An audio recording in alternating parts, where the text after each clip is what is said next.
Hello दोस्तों, नमस्कार, राधे राधे। आज मैं आपको फाल्गुन मास के शुक्ल पक्ष की एकादशी के महत्व के बारे में बताऊंगी। युधिष्ठिर ने कहा, श्री कृष्ण, मैंने विजया एकादशी का महत्व, जो महान फल देने वाला है, सुन लिया। अब फाल्गुन शुक्ल पक्ष की एकादशी का नाम और महत्व बताइए। भगवान श्री कृष्ण बोले, महाभाग धर्मनंदन, सुनो, तुम्हें इस समय वह प्रसंग सुनाता हूँ जिसे राजा मानधाता के पूछने पर महात्मा वशिष्ठ ने कहा था। फाल्गुन शुक्ल पक्ष की एकादशी का नाम है अमलकी। इसका पवित्र व्रत विष्णु लोक की प्राप्ति करने वाला है।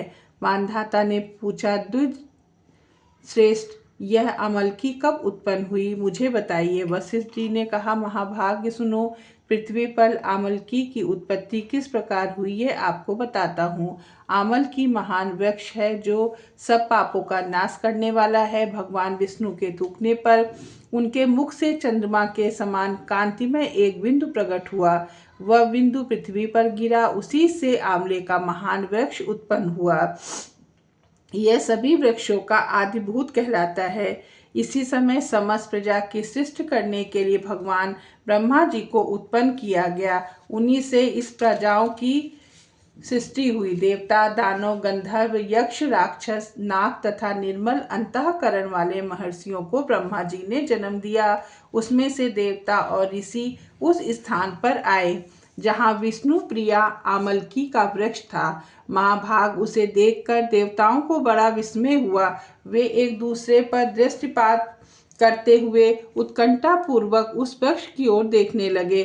खड़े खड़े सोचने लगे, पाकर आदि वृक्ष तो पूर्व कल्प की भांति है, जो सब प्रकार के सब हमारे परिचित हैं, किंतु इस वृक्ष को हम नहीं जानते। उन्हें इस प्रकार चिंता करते देख आकाशवाणी हुई, महर्षियों, यह सर्वश्रेष्ठ आमलकी का वृक्ष है जो विष्णु को प्रिय है। इसके स्मरण मात्र से गोदान का फल मिलता है। स्पर्श करने से इससे दूना और फल भक्षण करने से तिगुना पुण्य प्राप्त होता है। इसलिए सदा प्रयत्न पूर्वक आंवले का सेवन करना चाहिए। यह सब पापों को हरने वाला वैष्णव वृक्ष बताया गया है। इसके मूल में विष्णु, उसके ऊपर ब्रह्मा, स्कंद में परमेश्वर भगवान रुद्र, शाखाओं में मुनि, टहनियों में देवता, पत्तों में वसु, फूलों में मरुदगण तथा फलों में समस्त प्रजापति वास करते हैं। आंवले की सर्वदेवमयी बताई गई है, अतः विष्णु भक्त पुरुषों के लिए परम पूज्य है। ऋषि बोले, हम लोग आपको क्या समझे, आप कौन हैं, देवता हैं या कोई और, हमें ठीक ठीक बताइए। आकाशवाणी हुई, जो संपूर्ण भूतों के कर्ता और समस्त भुवनों के स्पर्ता है, उन्हें विद्वान पुरुष भी कठिनता से देख पाते, वही सनातन मैं विष्णु हूँ। देवादिदेव भगवान विष्णु का कथन सुनकर उन ब्रह्मा कुमार महर्षियों के नेत्र आश्चर्य से चकित हो गए। उन्हें बड़ा विस्मय हुआ। वे आदि अंत रहित भगवान की स्तुति करने लगे। ऋषि बोले, संपूर्ण भूतों के आत्मभूत आत्मा एवं परमात्मा को नमस्कार है। अपनी महिमा से कभी भी च्युत न होने वाले अच्युत को नित्य प्रणाम है। अंतरहित परमेश्वर को बार बार प्रणाम है। कवि और यज्ञेश्वर को नमस्कार है। मायापते, आपको प्रणाम है। आप विश्व के स्वामी, आपको नमस्कार है। ऋषियों के इस प्रकार स्तुति करने से भगवान श्री हरि संतुष्ट हुए और बोले, महर्षियों, तुम्हें कौन सा मैं वरदान दूं। ऋषि बोले, भगवान, यदि आप संतुष्ट हैं तो हम लोगों के हित के लिए कोई ऐसा व्रत बताइए जिससे स्वर्ग और मोक्ष की प्राप्ति हो। श्री विष्णु बोले, फाल्गुन शुक्ल पक्ष के यदि पुण्य नक्षत्र से युक्त द्वादशी हो तो महान पुण्य देने वाली, बड़े बड़े पातकों का नाश करने वाली, उसमें जो विशेष कर्तव्य है उसको सुनो।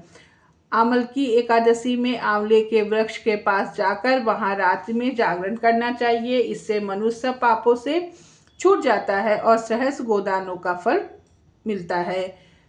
यह व्रतों में उत्तम है जिसे मैंने तुम लोगों को बताया है। ऋषि बोले, भगवान, इस व्रत की विधि बताइए, यह कैसे पूर्ण होगा, इसके देवता, नमस्कार और मंत्र कौन से बताए गए हैं, उस समय स्नान और दान कैसे किया जाता है, पूजन की कौन सी विधि है तथा उसके लिए मंत्र क्या है, इन सब बातों का यथार्थ रूप से वर्णन कीजिए।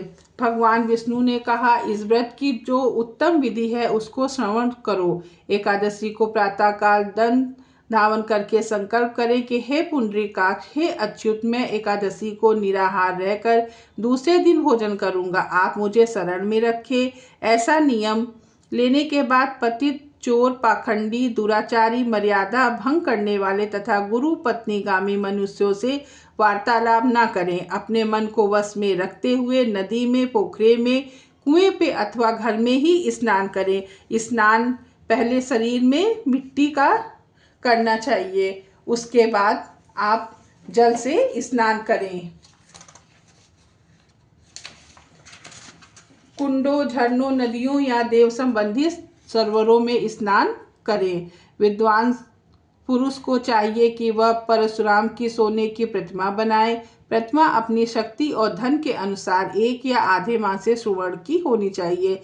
स्नान के पश्चात घर आकर पूजा और हवन करें। इसके बाद सब प्रकार की सामग्री लेकर आंवले के वृक्ष के पास जाएं। वहां वृक्ष के चारों ओर की जमीन झाड़ बुहार लीप पोत कर शुद्ध करें। शुद्ध की हुई भूमि में मंत्र पाठ पूर्वक जल से भरे हुए नवीन कलश की स्थापना करें। कलश में पत्र, रत्न और दिव्य गंध आदि छोड़ दें। श्वेत चंदन से उसको चर्चित करें। कंठ में फूल की माला पहनाएं। सब प्रकार की धूप की सुगंध फैलाएं। जलते हुए दीपकों की श्रेणी सजाकर रखें। तात्पर्य यह है कि सब ओर से सुंदर एवं मनोहर दृश्य उपस्थित करें। पूजा के लिए नवीन छाता, जूता और वस्त्र भी मंगाकर रखें। कलश के ऊपर एक पात्र रखकर उसे हीलों से भर दें। फिर उसके ऊपर सुवर्णमय परशुराम जी की स्थापना करें और कई मंत्र बोल के आप उनकी पूजा करें। तदंतर भक्ति युक्त चित्त से शुद्ध फल के द्वारा देवाधिदेव परशुराम जी को अर्घ्य प्रणाम करें। तदंतर भक्ति युक्त चित्त से जागरण करें। नृत्य, संगीत, वाद, धार्मिक उपाख्यान तथा श्री विष्णु संबंधी कथा वार्ता आदि के द्वारा वह रात्रि व्यतीत करें। इसके बाद भगवान विष्णु के नाम लेकर आमलकी की वृक्ष की परिक्रमा 108 या 28 बार करें। फिर सवेरा होने पर श्री हरि की आरती करें। ब्राह्मण की पूजा करके वहाँ की सब सामग्री उसे निवेदन करके परशुराम जी का कलश, 2 वस्त्र, जूता आदि सभी वस्तुएं दान कर दें। यह भावना करें कि परशुराम जी के स्वरूप में भगवान विष्णु मुझ पर प्रसन्न है। तत्पश्चात आमलकी का स्पर्श करके उनकी प्रदक्षिणा करें और स्नान करें। विधि पूर्वक ब्राह्मणों को भोजन कराएं। तदंतर कुटुंबियों के साथ बैठकर स्वयं भी भोजन करें। ऐसा करने से जो भी पुण्य होता है वह सब बतलाया है। सुनो, संपूर्ण तीर्थों के सेवन से जो पुण्य प्राप्त होता है तथा सब प्रकार के दान देने से जो फल मिलता है वह सब उपर्युक्त विधि के पालन से सुलभ होता है।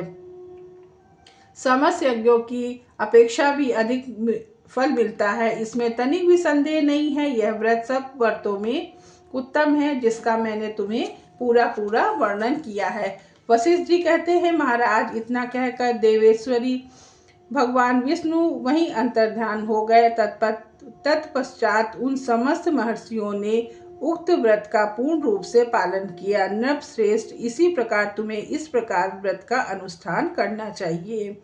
भगवान श्री कृष्ण कहते हैं, युधिष्ठिर, इस व्रत को मनुष्य के सब पापों से मुक्त करने वाला है।